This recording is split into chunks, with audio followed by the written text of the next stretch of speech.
most people would say, I don't need help from a charity. I'm not a charity case. I can't go and ask an organisation funded by donations from other people to help me. But the reason why you should is, number one, most of the funding for debt charities comes from, guess where? The finance industry.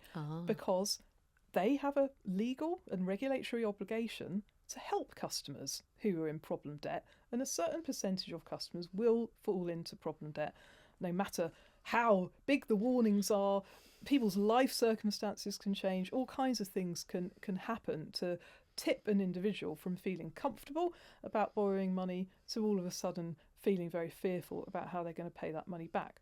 The second big fact I would love to get across to people listening is that it is never too early to ask for help if you're worried about the debts you're in. In fact, every single person I know working within the debt charity sector, and I know lots of them, there's some fantastic organisations out there, has said they can make so much more of an impact to an individual's debt position if only they contacted them sooner. You don't have to talk to a debt charity on the phone. A lot of people find, because there's a shame attached to debt, wrongly attached to being in debt, sometimes people just can't face having a conversation about it. But all of the big debt charities tend to do web chat now, which I think is a fantastic innovation. I would say, Step Change, they're one of the biggest debt charities in Britain. Citizens Advice, particularly good if you've got problems with bills that you can't pay, things like council tax, which you can get quite nasty very quickly.